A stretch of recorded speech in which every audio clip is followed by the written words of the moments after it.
I love this shape, it's very drama. When people walk into Sky Candy, I want them to feel welcome, and I want them to feel welcome in being themselves. No matter who you are, you can train, you can do circus. There's no prerequisites or anything like that.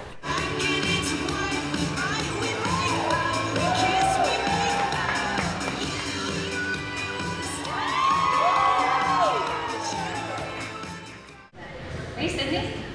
Join us.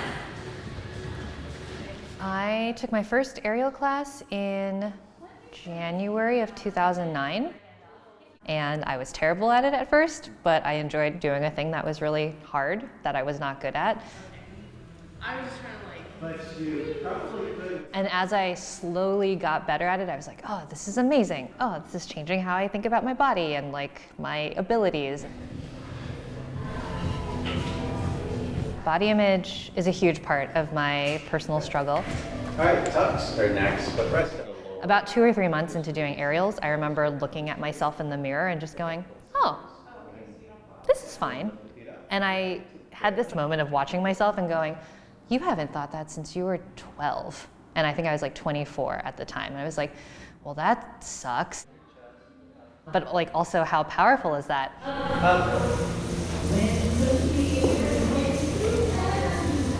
For all the good that that studio I started at was, it was very clear that if you went in as a dancer, if you went in as a small, thin white woman, if you went in as a very particular type, that you would get more attention and more care. This is a really great test of your active flexibility. How much can you make? I wanted to create a place that anyone who was excited about doing it could do it, and they wouldn't feel limited by their body or their past abilities. It's an angel. And then we had entrance. So Circus is for Everybody became our tagline a few years ago, and that means regardless of the body you're in, whether it is a small body or a larger body, a male presenting body, a female presenting body, a non-binary body, we wanted to just say, do you want to do this? Great, here is a place for you. I mean, I don't want to just say, yes, that's just burlesque, or yes, that's just circus. Really, that's just our society. People are really deeply bothered by seeing somebody in a fat body accomplishing things, especially when those are things that are based on your appearance and the way you put yourself out there visually. Make some space, bring my other foot up, and give them some space around each other, squeeze my knees together, and then I have my man in the middle. When I started in aerial, there was no such thing as curriculum for a larger body. Everyone was teaching the same curriculum, which was based on some very thin people who came up with the curriculum 20 years ago, who never stopped to consider that different bodies might not be able to do the same things. I guess about 4 years ago now, started developing the curriculum for this whole plus size program. It's up to you if you want to bring this one higher or bring this one higher. I want my students to have fun and understand that they can move their body in cool, creative, and unexpected ways that they have previously been told they can't do, and in fact find that they can do them and they can enjoy them. Ginger Snaps, who is one of my dearest friends, we've been working with her on growing that program. Good. Awesome. The way we've done it is the long tail, right? Like, I would love to have a trans instructor, but I'm not gonna put out a job posting for like, hello, I need to put you in this token role. What I can do is create a space that is safe for people in all bodies to express themselves honestly. And if that attracts people who are in trans bodies, awesome. If we can create a space where people feel safe and welcome, awesome. And that person will get better at those skills. And if they're interested in teaching, then we can offer them that role. And so that's basically what's happened in our plus size program. Ginger now has some students that she's like, yes, this person is ready to be trained. And we're like, great, we're gonna support you and give you the resources so this person who is awesome can be trained, and we can further expand the reach of this program. I just really like being here. It makes me happy.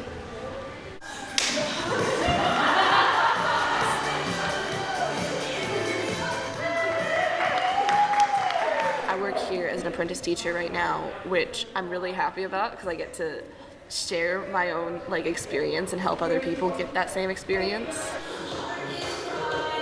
I think it comes back down to that environment of we feel like you can try these new things without judgment. Like now that you know, like it's okay if I mess up here. Like nobody's really like gonna hold me to that. When we cast our student showcases and our professional shows, it is very important that we showcase different bodies. There's an interesting line, right? Like, we don't want to go into tokenism. Okay, so here's the thing. You're gonna see a lot of cool up here. It's gonna look beautiful and amazing, and you're gonna be mesmerized. You're gonna want to. I want to show and not tell. I want to show and tell, ideally, but like, I'd rather show.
We want anyone who wants to do circus to be able to do it, regardless of your ability, the body you're in, your financial situation.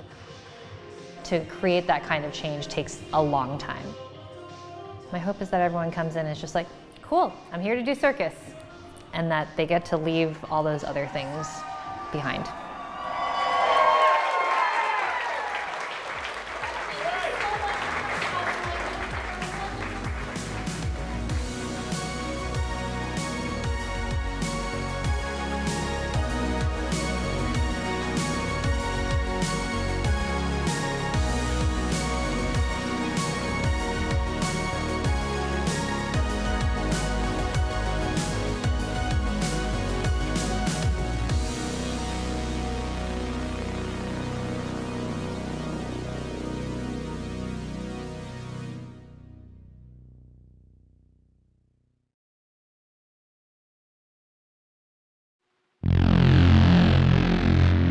Party World Wrestling is a death cult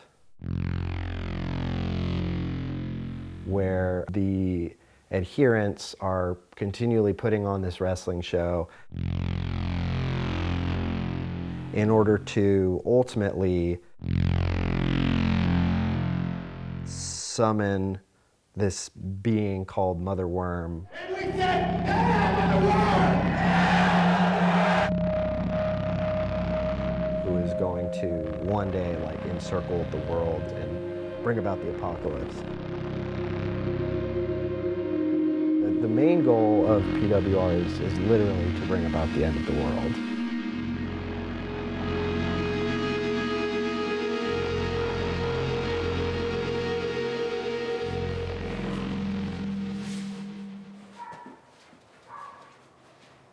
Before Party World Wrestling, I was primarily a musician. I moved to Austin actually because I had some friends here and I wanted to play music here.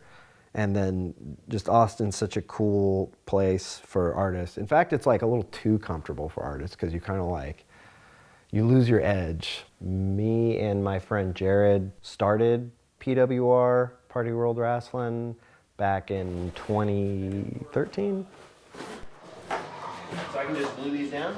Jared and I both did music for many years and essentially had failed in our initial attempts to like have some success.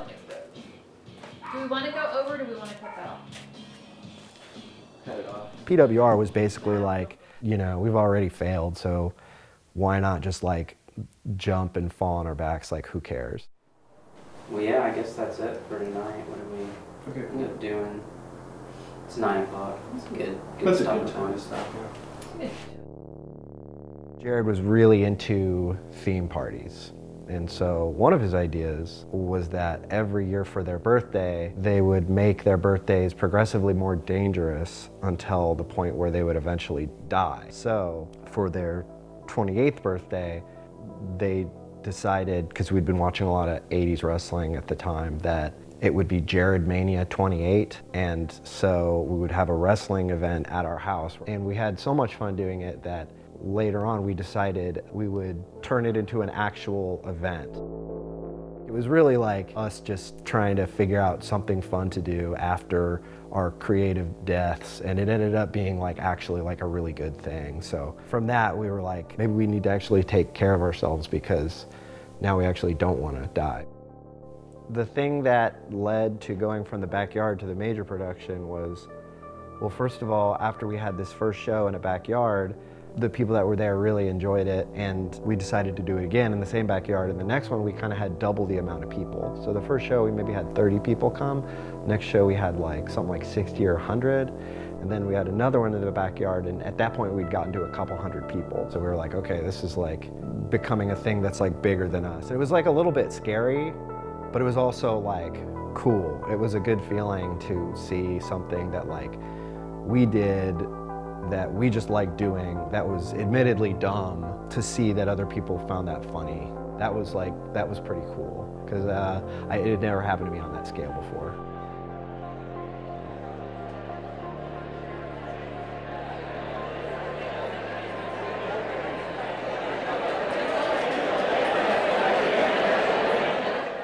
I think like one thing that's always strange is whenever we get to a new venue, they have like not quite understood how many people were gonna come. From the backyard to our first venue, we were like, yeah, you guys gotta get like a lot of beer because there's gonna be a lot of people here and they're gonna wanna drink.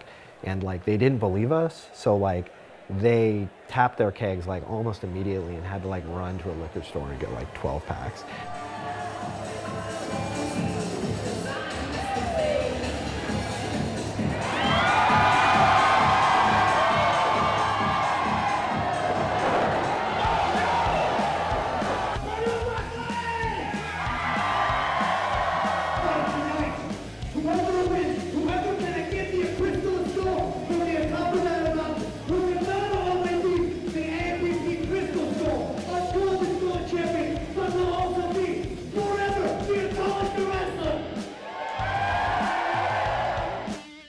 In many ways, PWR has always been about trying to be as unartistic as possible. Like, there's a lot of artistic skill that is involved in creating it, but like, I really try to have us not get bogged down in creating like good art. The more you stick to and are diligent with like a dumb idea, the better it will be. I don't think it needs to be a super high concept idea.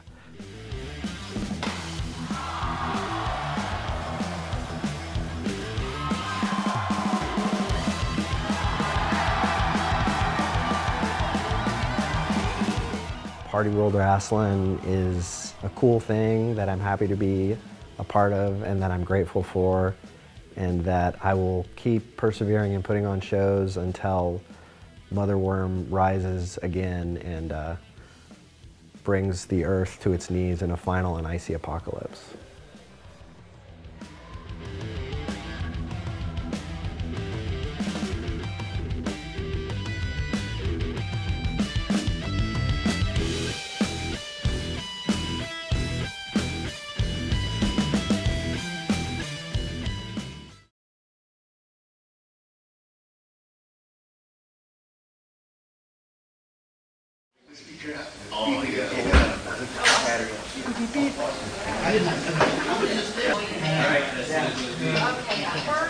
I'm a marsupial. What did she say? No, there's no way I had to be a marsupial. This is all Well, maybe. she told me. The way medical science is these days. She says that of the possum and one of its babies. Wait a minute. Whoa, can you believe it? I grew up with a father who was involved in some stuff. He I grew up with an outlaw type, upbringing where you kind of like had guns all over the house and stuff like that, and it was real scary. And I would do my art, but my dad would take it and keep it, and the teachers would keep my art. And I knew it was special, but I wasn't really, I was just thinking, I'll just draw more. I wasn't thinking about making a career out of it at the time. I just grew up in San Antonio doing that. You know, played football like my dad wanted me to. Fell out of that. I just couldn't get motivated for anything, you know, because it was supposed to be art, you know, but I was being pushed away from it. Like my father was a roughneck, so I became a roughneck. I went to the oil field, worked out there, and, you know, proved to myself that I could be a or be tough, you know. But still, the art was still in my soul, and I had to release it. And finally, I came to Austin fresh out of prison on a 2-year sentence. Could have went back to San Antonio, but decided to stay here because of the art and the opportunity. I got out in 2018. I tried to get housing, but they said you're not an Austinite, you know, so I had to go get an ID, you know, and get ID identification for this city, and then I became an Austinite, and then they let me stay in a halfway house for like 3 months. So I worked 2 jobs. I saved up by getting a job with the Easter Seals and hay setters. I saved up, got a vehicle. It goes good. Froggy Doggy gets nipped at a lot. Like everybody like nips at Froggy Doggy, but nobody wants to pay $200. I want to make a print, $20 a print. I could stroke Froggy Doggy all day. I didn't have a place to go, so I slept in my vehicle for like 3 years, and then things developed with art from the streets. The COVID thing hit, you know, and then the art from the streets thing happened about a year ago, and I've got me an apartment since. All during the whole COVID time, I was painting. I was inside, just painting as much as I could. You know, followed my gut instinct, which was just paint, create, and it's all just kind of falling into place. You know, I didn't know how I was going to sell them. I didn't even know art from the streets existed at the time.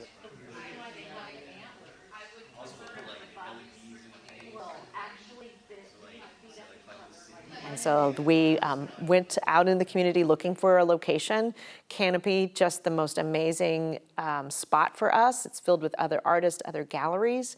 So it really gives our artists that sense of accomplishment that they're with their peers and not at a homeless shelter. Our artists come here because they know that we're here, and they come here to paint and create and be a part of this kind of community that's being built and this collective that's happening here versus being someplace for 2 hours and being in a shelter for 2 hours. You're really able to step away from what's going on and leaving that potentially at the door and coming in and just being a part of the programs.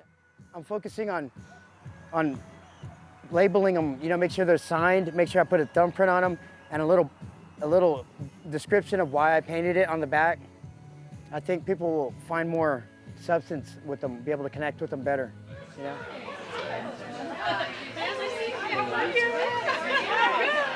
With our artists to be a part of the program, we asked them to also participate 20 different times in studio to be a part of the annual show. So we're asking them to participate and give back to us their time and energy as we are giving back to them. People will hand out money, you know, on the street, but not every time. People are going to be your friend or help you through here, but not all the time. And we want to be those people, and having that consistency in our space really brings that self-determination that I'm going to be there. I'm going to pay attention. Yes, payday's this day. Yes, the show is this time. I'm going to make that. And then I think that transcends into life. This one better than that one. Now that I saw that. And this one here, the squares. My geometry. And that would go with that other one that I think someone else got. Self-assurance and self-reliance, and having that first sale brings so much happiness to them that they've created all this piece of work and somebody's willing to pay money for it. So I think every time that happens, I know what's getting ready to happen from the artist, but I just love it. I get goosebumps with it because they just cannot imagine that their creation actually has that much of value, and it has value to someone else. And then you have the conversation and you meet the artist, meet the patron, and you have an understanding. And when the patron goes home, they have a story to tell about the piece of art that is on their wall. And it perpetuates that change and understanding what homelessness looks like. It changed that perception that maybe somebody in their room and their network of friends has about artists and about people that are homeless. But yeah, that first sale is an amazing, it's amazingly beautiful. I love every part of that. I'm gonna make it big someday. It all starts here on the street. But anything worth having takes hard work and dedication. And I appreciate everybody who backs me up. How you doing? All right. Got art for sale, sir.